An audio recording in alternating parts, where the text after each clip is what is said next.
Hi and welcome back. In the previous lecture, we've learned how to write Golang code to perform CRUD operations on each individual table of the simple bank database. But in a real-world application, we often have to perform a transaction that combines some operations from several tables. Today we will learn how to implement it in Golang. Before we jump into coding, let's talk a bit about transaction. What is the database transaction? Well, basically, it's a single unit of work that's often made up of multiple database operations. For example, in our simple bank, we want to transfer $10 from account 1 to account 2. This transaction comprises 5 operations. First, we create a transfer record with amount equal to 10.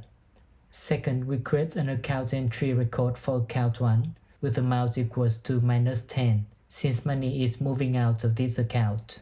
Third, we create another account entry record for account 2, but with amount equals to 10, because money is moving into this account. Then we update the balance of account 1 by subtracting 10 from it. And finally, we update the balance of account 2 by adding 10 to it. This is a transaction that we're going to implement in this video. We will come to that in a moment. But why do we need to use database transaction? There are 2 main reasons. First, we want our unit of work to be reliable and consistent, even in case of system failure. And second, we want to provide isolation between programs that access the database concurrently. In order to achieve these 2 goals, a database transaction must satisfy the ACID properties, where A is atomicity, which means either all operations of the transaction complete successfully, or the whole transaction fails and everything is rolled back, and the database is unchanged. C is consistency, which means the database state should remain valid after the transaction is executed. More precisely, all data written to the database must be valid according to predefined rules, including constraints, cascades, and triggers. I is isolation, meaning all transactions that run concurrently should not affect each other. There are several levels of isolation that defines when the changes made by one transaction can be visible to others. We will learn more about it in another lecture. The last property is D, which stands for durability. It basically means that all data written by a successful transaction must stay in the persistent storage and cannot be lost, even in case of system failure. Okay, so how to run a SQL database transaction? It's pretty simple. We start a transaction with a begin statement. Then we write a series of normal SQL queries or operations. If all of them are successful, we commit the transaction to make it permanent. The database will be changed to a new state. Otherwise, if any query fails, we roll back the transaction. Thus, all changes made by previous queries of the transaction will be gone, and the database stays the same as it was before the transaction. Alright, now we have some basic understanding about database transaction. Let's learn how to implement it in Golang. I'm going to create a new file, store.go, inside the db SQLC folder. In this file, let's define a new store struct. This store will provide all functions to run database queries individually, as well as their combination within a transaction. For individual queries, we already have the query struct generated by SQLC that we have learned in the previous lecture. However, each query only does one operation on one specific table, so query struct doesn't support transaction.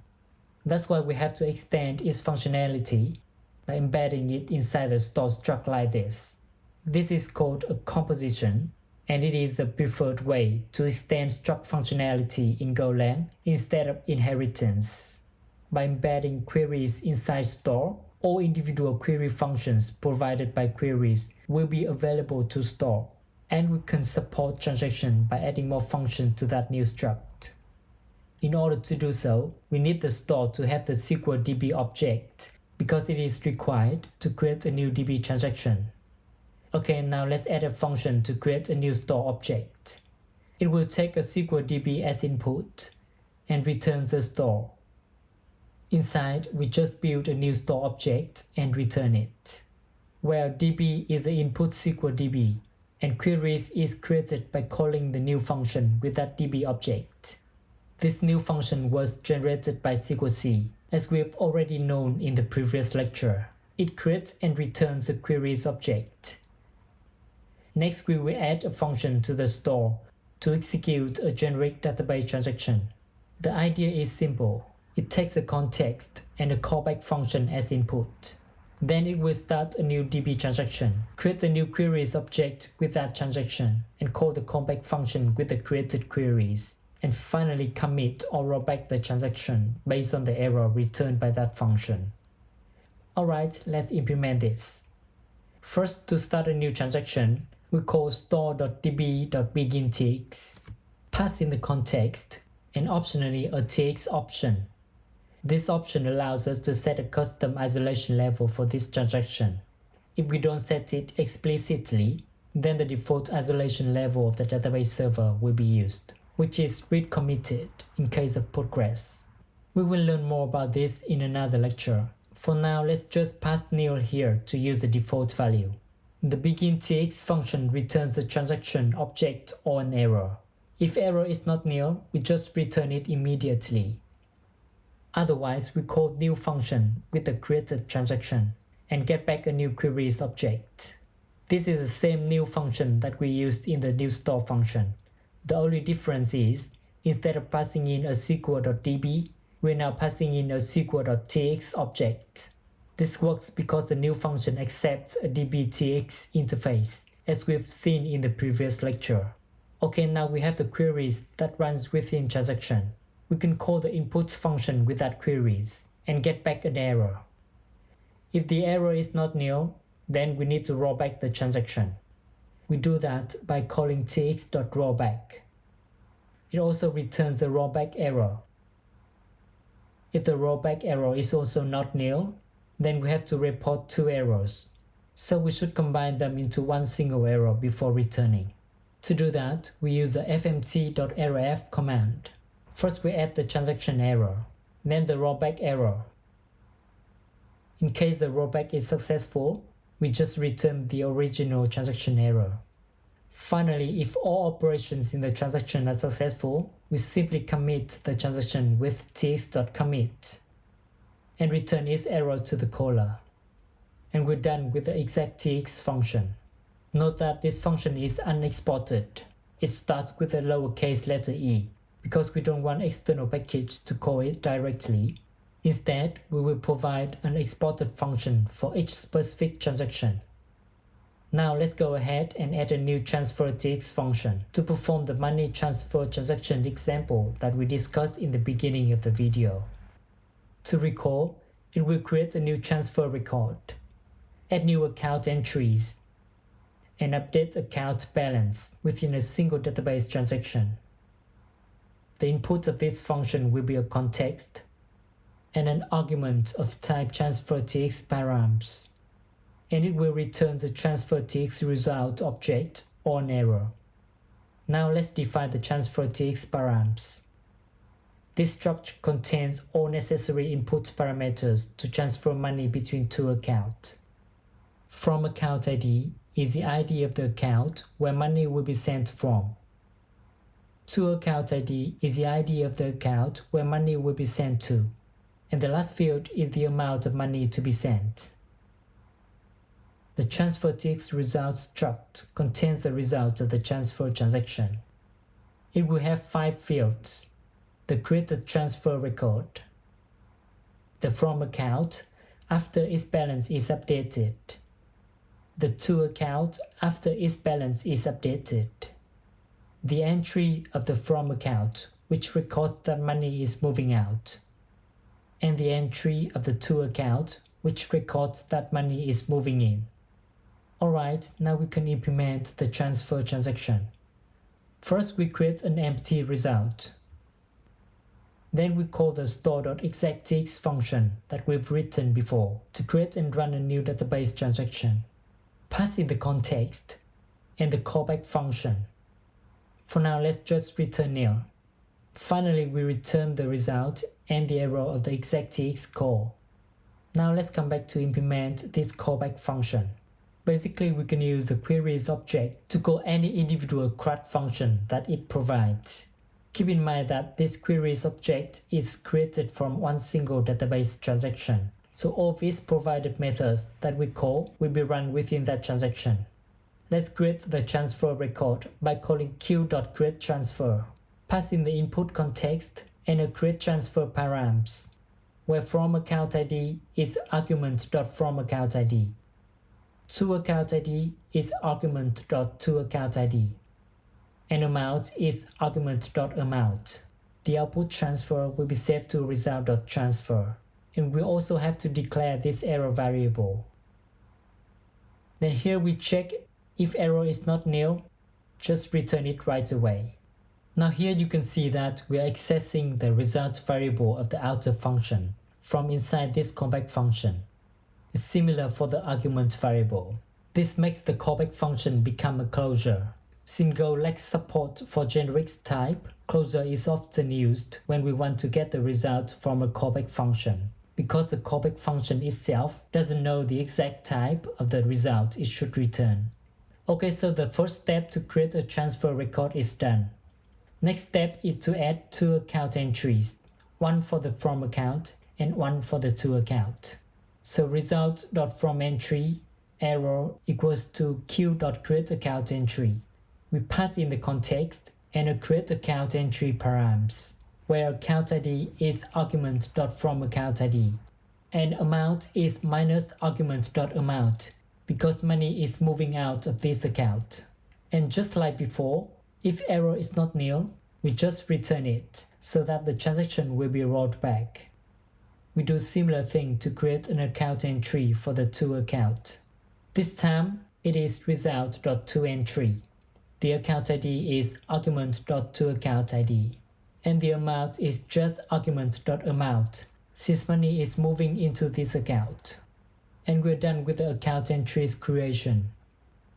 The last step to update account balance will be more complicated because it involves locking and preventing potential deadlock. So I think it's worth a separate lecture to talk about it in details. For now, let's add a to-do command here, and we will come back to implement it in the next video. Now let's say our transfer transaction is done, with one transfer record and two account entries are created. We have to test it to make sure that it's working as expected. I'm going to create a new store.test.go file. It's in the same DB package as our store.go. Then let's define a new unit test for the transfer.txt function. First, we need to create a new store object. The new store function requires a SQL DB object. If you still remember, in the previous lecture, we have already created a SQL DB object in the main test.go file with this SQL.open call. So in order to reuse it, here instead of assigning the result to the connection variable, we will declare a new global variable, testdb, and store the result of the SQL.open command in it. We should remove this column because testdb is not a new variable, and therefore we must declare the error up here to make it an existed variable. Finally, we have to change this connection variable to testdb when creating the test queries object. Okay, now we can come back to our unit test and pass the testdb into this function to create a new store. Next, we will create two random accounts using the function we wrote in the previous lecture. We will send money from account 1 to account 2.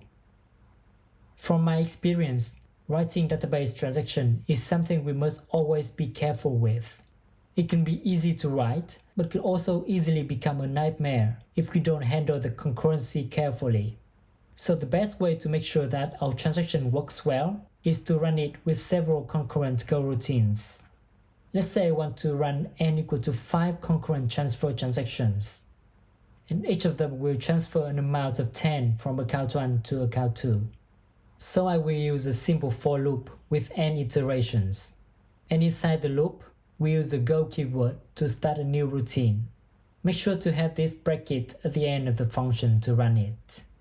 Now inside the go routine, we call store.transfer.txt function with a background context and a transfer.txt params object, where from account ID is account1.id, to account ID is account2.id, and amount is 10 as we declared above. This function returns a result or an error. Now we cannot just use testify required to check them right here, because this function is running inside a different Go routine from the one that our test transfer TX function is running on. So there's no guarantee that it will stop the whole test if a condition is not satisfied. The correct way to verify the error and result is to send them back to the main Go routine that our test is running on and check them from there. To do that, we can use channels. Channel is designed to connect concurrent Go routines and allow them to safely share data with each other without explicit locking. In our case, we need one channel to receive the errors and one other channel to receive the transfer TX result. We use the make keyword to create the channel. Now inside the Go routine, we can send error to the errors channel using this arrow operator. The channel should be on the left, and data to be sent should be on the right of the arrow operator. Similarly, we send result to the results channel. Then we will check these errors and result from our side. We simply run a for loop of n iterations. To receive the error from the channel, we use the same arrow operator, but this time the channel is on the right of the arrow, and the variable to store the received data is on the left. We require no errors here, which means the received error should be nil. Likewise, we receive result from the results channel. Check that result is not an empty object.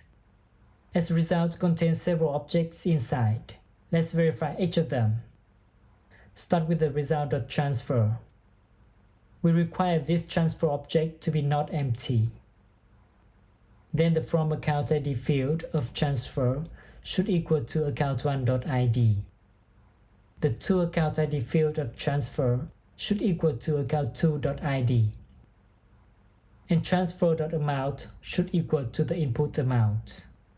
The ID field of transfer should not be 0 because it's an auto-increment field. And finally, transfer.createdAt should not be a 0 value because we expect the database to fill in the default value, which is the current timestamp.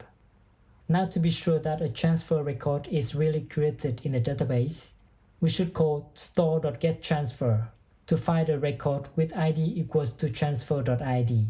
Here you can see that because the queries object is embedded inside the store, the getTransfer function of queries is also available to the store.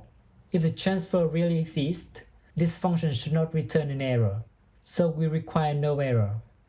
Okay, next we will check the account entries of the result. First, the from entry. Just like before, we check that it should not be empty. The account ID should be account1,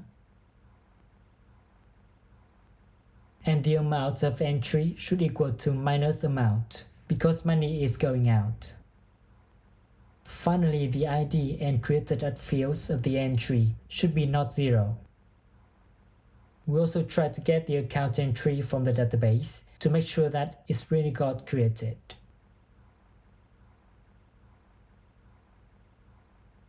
Checking the to entry is similar, so I will copy this block of code and change these variables and field names to entry. This account ID should be account2 instead of account1, and the amount should be positive instead of negative because money is going in. In the end, we should get the to entry record instead. Now keep in mind that we should also check the account balance as well. But since we haven't implemented the part to update account balance yet, let's add a to-do comment here for now, and we will complete it in the next lecture. Alright, now the test is ready. Let's try to run it. It passed. Excellent. Let's run the whole package test. All passed. The coverage is about 80%, which is very good. And that wraps up today's lecture about how to implement database transaction in Golang. I hope you enjoy it. You can try to implement the update account balance yourself while waiting for the next video. Happy coding and see you in the next lecture.